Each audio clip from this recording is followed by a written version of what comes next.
Bien, continuando con nuestro penúltimo tema, el control de legalidad de la imputación en el nuevo proceso penal, problemática actual y recomendaciones, invitamos a nuestro expositor, el doctor Óscar Ponce Vegaso, fiscal superior provisional, para que nos pueda brindar esta charla. Recibámoslo con un fuerte aplauso.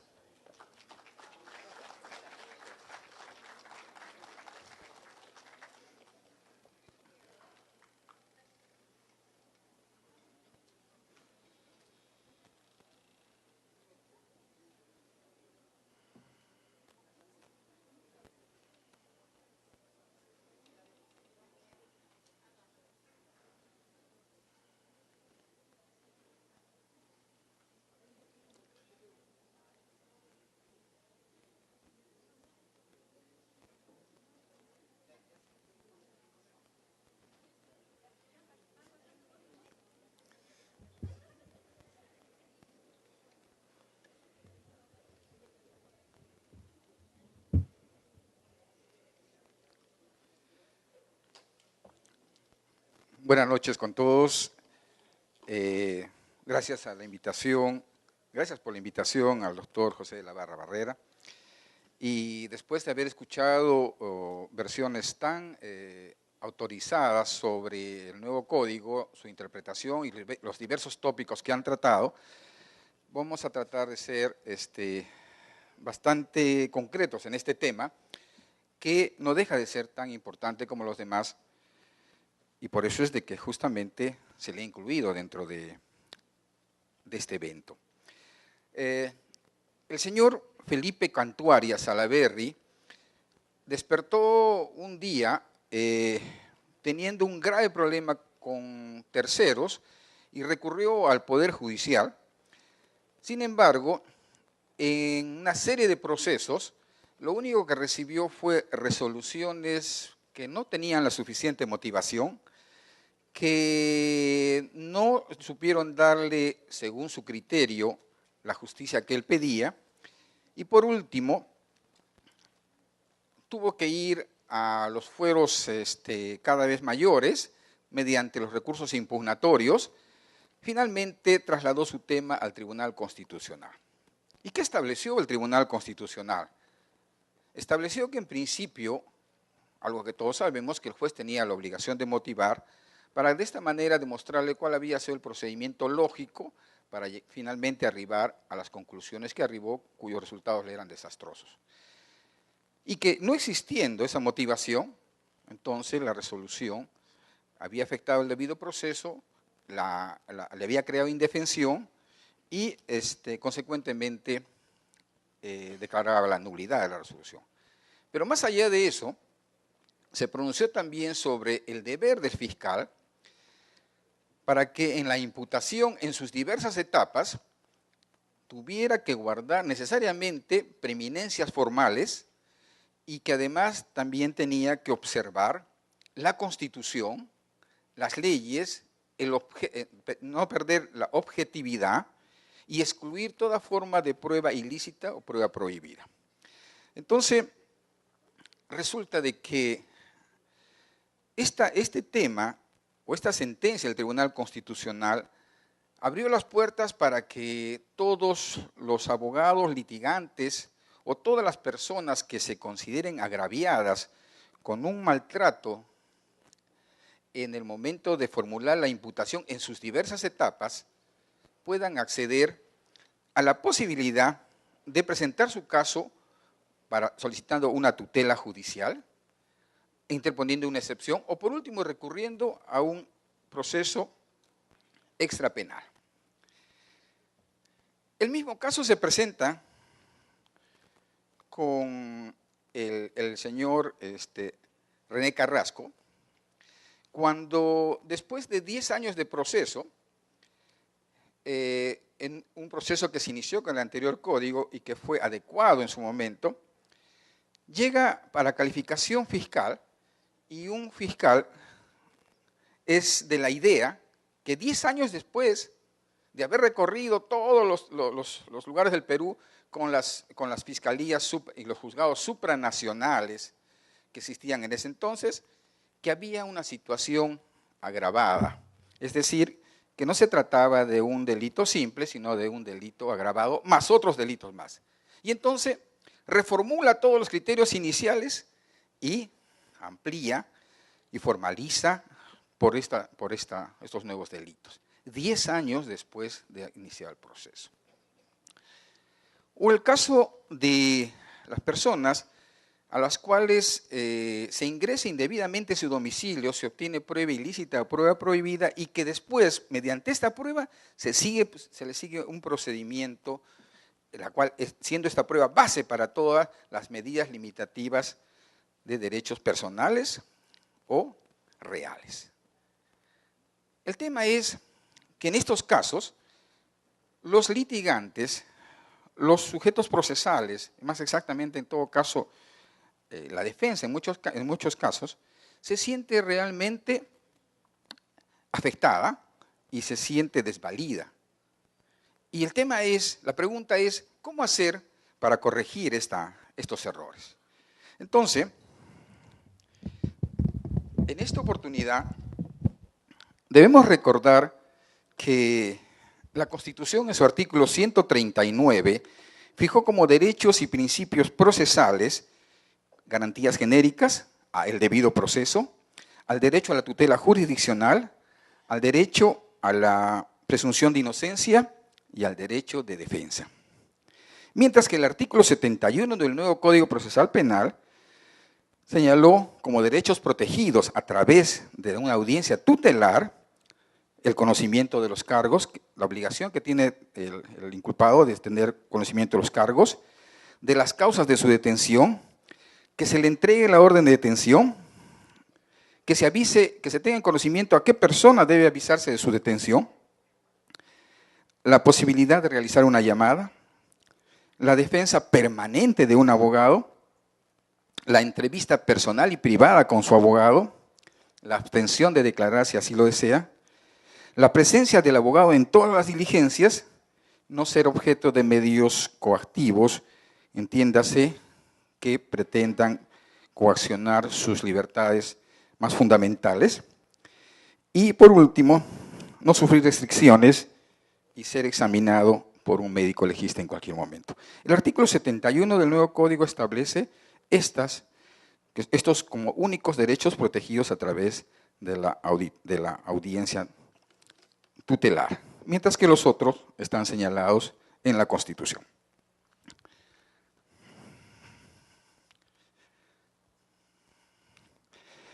Dice que la imputación penal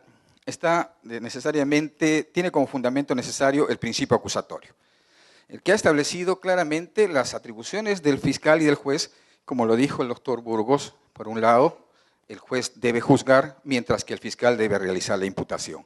El principio es que no existe no existe juicio oral si no hay acusación, y no existe proceso si es que no hay imputación. La imputación es una obligación del Ministerio Público, nace de un precepto constitucional, está en la ley orgánica específicamente y además contenida en el propio principio. Pero el fiscal no solamente debe hacer la imputación y olvidarse de las bases que significan los parámetros fácticos. Es decir, cuando el fiscal imputa a una persona una determinada responsabilidad, el hecho que narra como atribuible y que genera la responsabilidad debe contener per se o por sí mismo ya todos los elementos constitutivos del delito. Porque si no lo hace, entonces la conducta es atípica. El fiscal no puede simplemente imputar sin que en su relato fáctico ya estén contenidos los elementos constitutivos de cada hecho ilícito que denuncia. Este relato va a servir en todo momento, ya durante todo el proceso. ¿Por qué? Cuando existan medidas limitativas de derechos reales o personales, se va a considerar el relato fáctico, ¿no? La sentencia va a contener necesariamente los parámetros del relato fáctico, más los medios probatorios y más los medios de prueba, más las pruebas técnicas, etcétera, etcétera, y finalmente la imputación directa y concreta basada en hechos que puedan situarse en tiempo y espacio históricos. Adelante. El profesor Mendoza me ha señalado que la imputación es el deber que tiene el Ministerio Público de imputar a una persona natural. Pero lo interesante que hay que resaltar es que debe afirmar el fiscal proposiciones fácticas vinculadas a realización de todos los elementos del tipo penal. Es decir, si yo le relato, yo atribuyo a una persona una conducta que digo que es ilícita, dentro de mi relato ya tienen que estar todos los elementos constitutivos de dicho delito. Caso contrario, es atípico o no es justiciable penalmente. Adelante, por favor. El Tribunal Constitucional ha señalado que el principio acusatorio permite garantizar el derecho de defensa. Cuando el Ministerio Público hace una imputación amplia, genérica, vaga, imprecisa, subjetiva, lo que crea es un tremendo problema a la defensa. ¿De qué me defiendo expresamente si no me han señalado cuál es la imputación? Si no me señalan en tiempo histórico o en un lugar geográfico determinado la comisión de un ilícito, ¿cómo voy a alegar, en principio, si no hay tiempo, la prescripción supuesta que podría invocar? Si no me señalan el lugar donde cometí el ilícito, ¿cómo puedo señalar que corresponde o no la jurisdicción de esa fiscalía o de ese juzgado? Si no hay claridad, si hay una forma vaga, subjetiva, carente de elementos de prueba o de prueba indiciaria por lo menos, es mucho más difícil para mí defenderme, porque no tengo con precisión exactamente cuáles son los cargos. Consecuentemente, el Ministerio Público debe cumplir con el precepto constitucional. Dice que todo justiciable tiene derecho a conocer en forma cierta, expresa e inequívoca los cargos que pesan sobre él, con el objeto de defenderse, y eso es lógico, por lo que acabamos de señalar. El Tribunal de Derechos Humanos ha señalado que en cuestiones penales la información debe ser completa y detallada de los cargos formulados contra el imputado para que la calificación legal del tribunal pueda optar al respecto sea la correspondiente. Es un prerequisito esencial para asegurar que los procedimientos sean justos. Y volvemos a lo mismo. Cualquier calificación indebida y que después sea reajustada o sea nuevamente reexaminada, lo único que va a crear es indefensión. El Tribunal Constitucional ha declarado fundados recursos de amparo o incluso de habeas corpus, en los casos en que, pasado un periodo, pasado varios estadios del proceso, el fiscal reexamina y recalifica la causa. Y en ese momento le hace conocer que tiene una serie de delitos o que tiene unas figuras agravadas. Ok, el tiempo que se perdió, los estadios que se perdieron, eran necesarios para que el defensor formule su teoría del caso, replantee una defensa adecuada y así justamente pueda salir por lo menos airoso o enfrentar una realidad respecto a la imputación. Pero si perdió todos esos estadios, ¿quién se los recupera? En el último momento, cuando el proceso está justamente ya para formalizar, ¿no? En ese momento hay una recalificación y sobrevienen nuevas imputaciones. Y los estadios previos, los periodos o los plazos anteriores, entonces el tribunal ha declarado fundado habeas corpus o amparo según las circunstancias, porque las imputaciones deben ser conocidas desde el primer momento en forma clara, precisa, de acuerdo al relato fáctico. Adelante, por favor.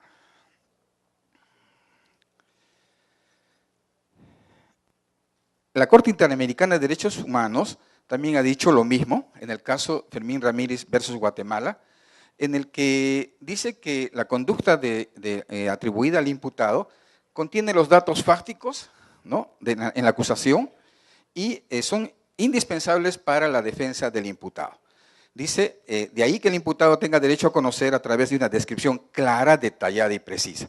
Clara, detallada y precisa. O sea, la retórica o a veces la búsqueda de términos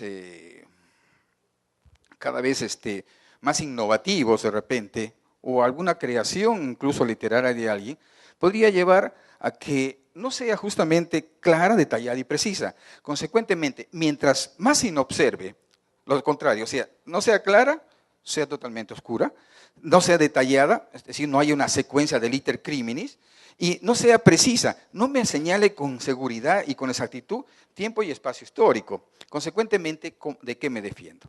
¿No? Todo eso crea indefensión. Adelante, por favor.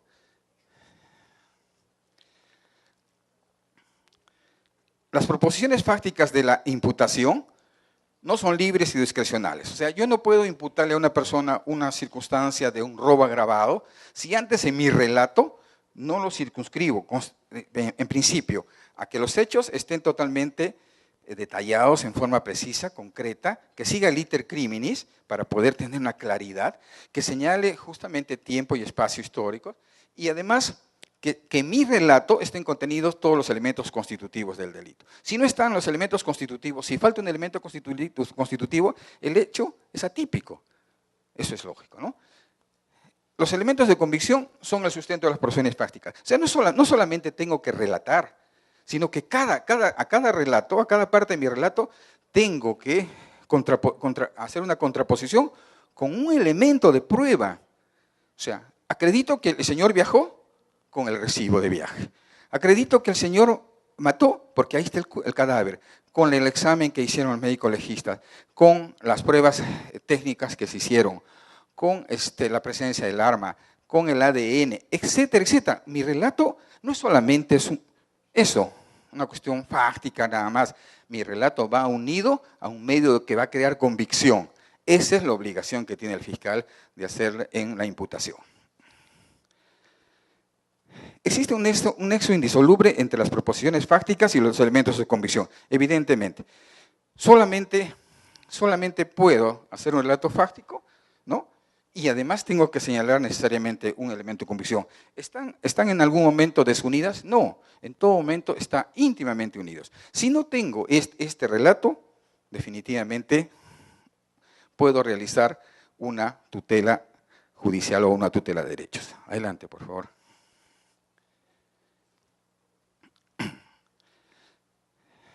¿En qué etapas se puede realizar la tutela de derechos? La tutela de derechos se puede realizar en la etapa, ¿no?, de las diligencias preliminares.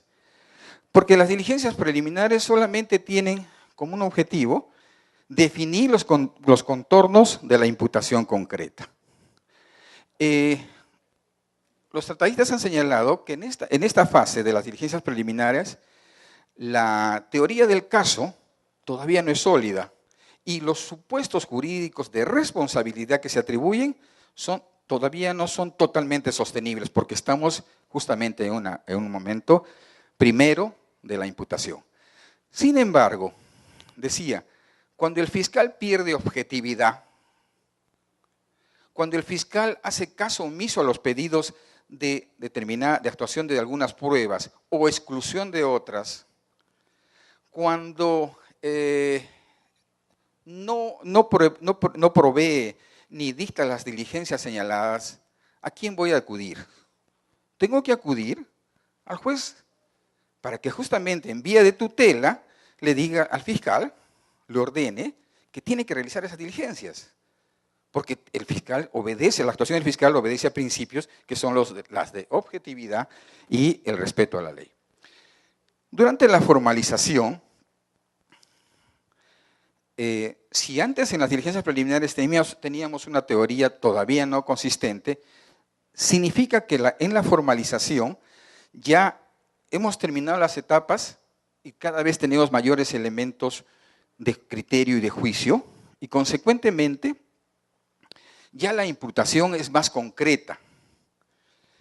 Y es en este momento en donde la formalización ya debe tener todos los requisitos que acabamos de señalar.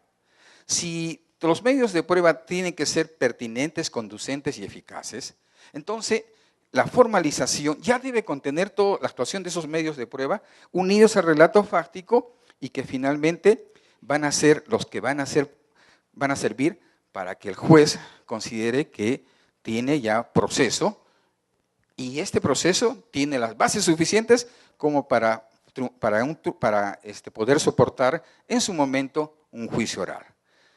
Pero se trata de que es en la formalización donde muchos colegas han encontrado que ésta carece de los requisitos formales o que está causando una afrenta a los derechos constitucionales que acabamos de señalar. Y entonces presentan una tutela de derechos contra la formalización. Los acuerdos plenarios han establecido que es improcedente, porque la formalización es un acto unilateral del fiscal, en la que simplemente lo que está haciendo conocer es el resultado del proceso y la forma en que va a presentar el caso ante el fiscal. La imputación está justamente a manera de tentativa porque todavía no es acusación. Entonces, no hay ningún mecanismo para que el juez pueda declarar la nulidad de esa formalización o de lo contrario que logre la impugnación. Existen otras vías que lo vamos a ver en un minuto. En la fase intermedia ya tenemos la acusación en concreto. La acusación ya pasa a las otras dos etapas, entonces ya tiene que ser prácticamente la que va a sostener el juicio oral. Pero tiene que tener no solamente ya la base fáctica, sino la calificación jurídica y los elementos de convicción suficiente. Es decir, al relato inicial, que era tímido, que era todavía no sostenible, ya en esta oportunidad tengo que agregar, además de los actos de investigación, ya los medios de prueba que conseguí durante las dos etapas preliminares. Y además, mi calificación jurídica ya es inamovible a partir de ese momento, ¿no? Y si califico jurídicamente, quiere decir que el relato fáctico de los hechos que imputé tiene todos los elementos que conforman el tipo de delito, ¿no? Y además, voy a señalar a cada uno de los medios de prueba que finalmente son los que sostienen mi teoría del caso, es decir, la base fáctica y la calificación jurídica. Por último, en el juicio ya la imputación concreta es la que limita el proceso. En el juicio oral, el juez simplemente se va a circunscribir a lo que contiene la acusación y los parámetros que ya se han fijado no puede alterarlos, es decir, la imputación es prácticamente inamovible y además es sobre lo que se va a dictar, la materia sobre la cual se va a realizar el proceso, la investigación correspondiente, se van a actuar los medios sugeridos o aprobados y además también tienen que ser, como señala ahí, pertinentes, conducentes y útiles para que la dirección judicial pueda ser, como dijo el doctor Burgos, un proceso divertido, ¿no? O un proceso por lo menos que no cause sopor o que no se vaya a ir audiencia tras audiencia por inexactitud de los medios o impertinencia, de los medios empleados o porque no son idóneos para el proceso definitivo. Adelante, por favor. Decíamos que los tres momentos para interponer la tutela de derechos serían durante la investigación preparatoria, ¿no? Durante la investigación, durante la etapa de la investigación preliminar y también en el momento en que deseo realizar una exclusión de prueba prohibida o porque el fiscal ha perdido la objetividad de la investigación. Sin embargo, existen además de la tutela de derechos las excepciones. Si en mi relato fáctico no existe un elemento constitutivo del delito, no tengo que ir necesariamente a una tutela de derechos, sino podría interponer una excepción de improcedencia de acción, porque el hecho no constituye delitos. Si falta un elemento constitutivo, el hecho es atípico, consecuentemente no constituye delitos. No tengo necesariamente que utilizar para todo la tutela de derechos.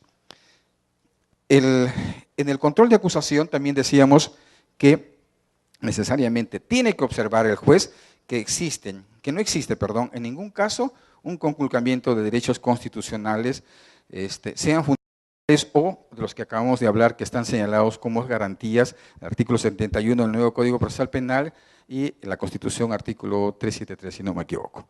Adelante, por favor.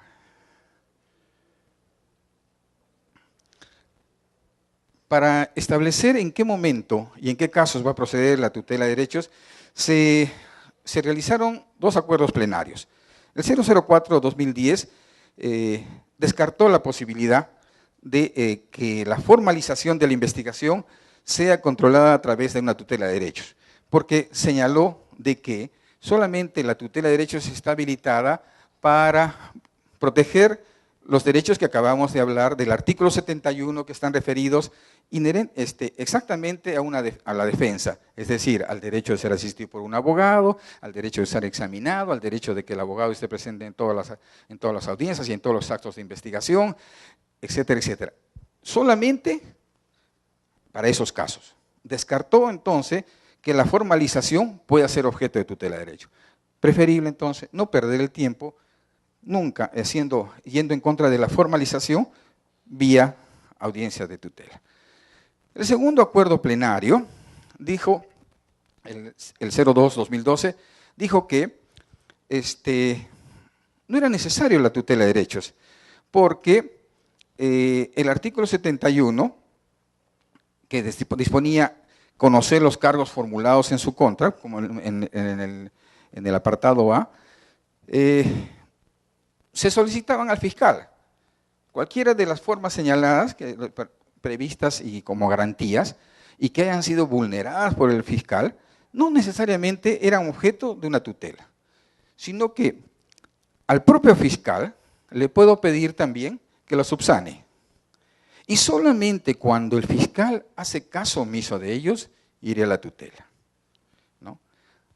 Adelante, por favor.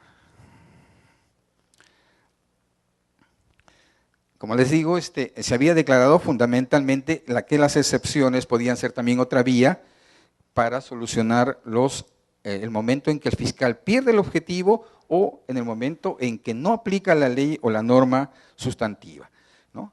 Por eso es que también se pueden interponer las excepciones, fundamentalmente la de improcedencia de acción, porque el hecho no constituye delito o porque no es justiciable penalmente por existir una contingencia que justifique el ilícito, ¿no? Por favor, adelante, sí. Dice, el hecho enunciado no constituye delito y consecuentemente la ley sustantiva no ha previsto la mencionada conducta como delito, y en el segundo, cuando existe una causa absolutoria, una causa de justificación. La anotación que hacía es que cuando existe esa ambigüedad, en muchos casos los abogados se están equivocando y están interponiendo una excepción de improcedencia de acción, alegando que su cliente, su patrocinado, no es culpable de los ilícitos que se le imputan. Ese no es el tema, o sea, el tema de las excepciones no es el tema de fondo. El tema de la excepción expresamente es porque el hecho no constituye delito, es decir, se está tipificando una conducta que no está prohibida ni consagrada en la norma en forma prohibida como un ilícito, ¿no? Y sin embargo, se está produciendo una confusión y se presentan a veces excepciones que van a ser rechazadas una y otra vez porque la conducta atribuida sí está contenida en el Código Penal. No hay que confundir la responsabilidad imputada con el hecho de que la conducta sí esté descrita como ilícita dentro del Código Penal. El otro tema es de fondo, consecuentemente sería bueno que tengan en consideración eso. Adelante, por favor.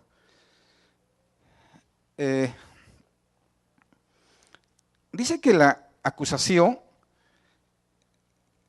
debe comprender con precisión los elementos legales del hecho punible. Y eso es cierto, o sea, no puede haber una acusación en la que no se señale expresamente el cumplimiento de cada uno de los elementos constitutivos. Si yo tipifico la conducta, tengo que señalar ¿no? Además de clara y precisamente los hechos, tengo que señalar cada una de las circunstancias de este hecho y cada una tiene que encuadrar dentro de un elemento constitutivo. Si voy a hablar de un homicidio, pues tengo que señalar quién fue qué día y qué hora se produjo, quién fue la persona que fue victimada, en qué forma se realizó, en qué circunstancias, si es que esto significó justamente hubo circunstancias agravantes o no. En fin, tengo que cumplir cada uno de los elementos constitutivos. Es decir, si el delito es atribuible a una persona, y es la única que es justiciable penalmente, tengo que señalar a quién estoy atribuyendo esa responsabilidad. Es decir, tengo que cumplir cada uno de los elementos constitutivos. Sin ellos, no tengo delito. Adelante, por favor.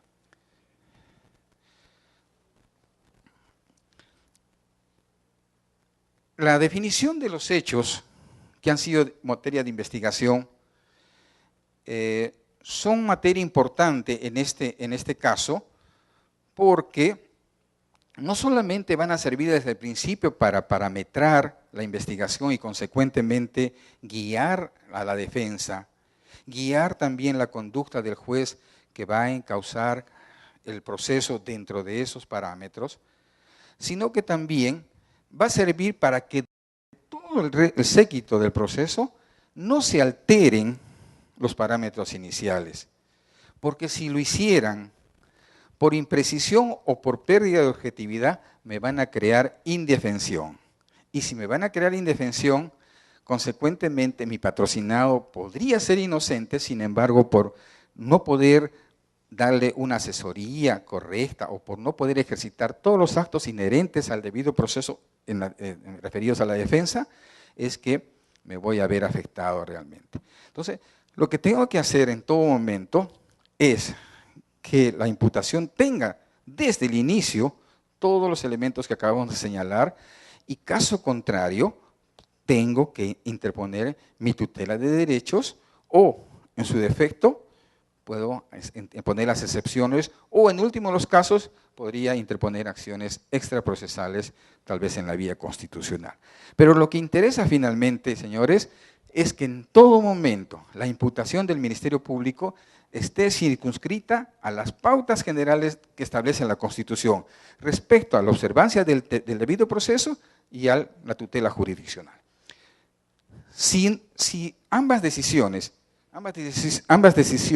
la fiscal y la judicial, convergen justamente en que finalmente se está observando el debido proceso, no hay infracciones constitucionales o que se franquea la posibilidad de una tutela judicial o la posibilidad de interponer las excepciones, entonces es la única posibilidad que tenemos de evitar que la disposición de formalización que hace el fiscal finalmente se convierta en un escrito de acusación. Y eso realmente sí sería transgredir totalmente la Constitución y el debido proceso. Muchas gracias, Tom.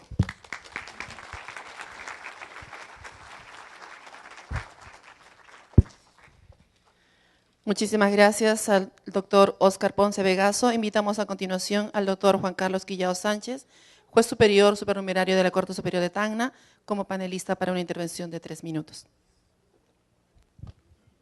Buenas noches.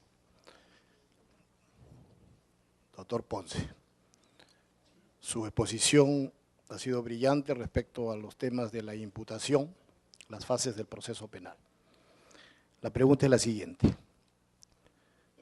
La imputación es el inicio donde una persona tiene conocimiento cuando se le imputan cargos con una correcta narración de los hechos fácticos y jurídicos, empezando siempre sobre la presunción de inocencia que tiene dicha persona, con contenido constitucional. Ese imputado tiene que demostrar su inocencia frente al ente persecutor que es el Ministerio Público, o el Ministerio Público tiene que ofrecer los medios probatorios.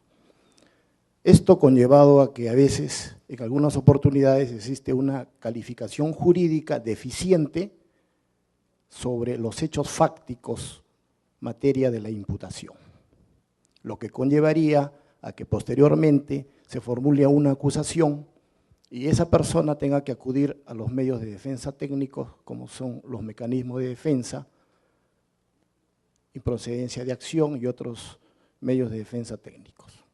En este sentido, esa imputación del ente persecutor, cuando no reúne los requisitos, existe una garantía para el ciudadano para poder defenderse antes que llegue a la acusación.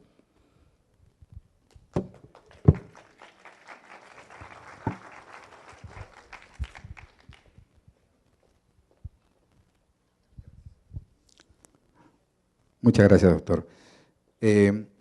La carga de la prueba es responsabilidad del Ministerio Público. A partir del principio de imputación corresponde al Ministerio Público no solamente hacer la imputación inicial, sino buscar los medios que acrediten los extremos por los cuales ha formulado esa imputación.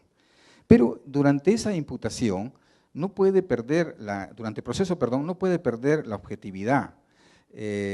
Decía un expositor hoy de que el doctor Ramiro Salinas decía, el juez de la investigación preparatoria no es un juez imparcial, porque de alguna manera está contaminado. Bueno, hay que establecer en principio que la contaminación significa conocer los hechos con anterioridad para formar un prejuicio, ¿no? Y eso es contaminación. Pero el hecho de la objetividad no se pierde en ningún momento. El juez tiene que buscar la prueba, tiene que valorar los medios de prueba o, en todo caso, en su momento, o en todo caso, dar la justicia a quien corresponde, en caso de una tutela de derechos, si se interpusiera. Pero lo que pasa es que no puede haber una inversión de la carga de la prueba. El imputado no tiene por qué probar nada, es el Ministerio Público quien tiene que probar. Sin embargo, el imputado, cuando se ve afectado, sí puede hacer valer los recursos que la ley le franquea, como son justamente la interposición de una tutela de derechos, las excepciones o incluso recurrir vía extraproceso a los procedimientos constitucionales, ¿no? Eso es lo que pienso sobre esos temas. Muchas gracias.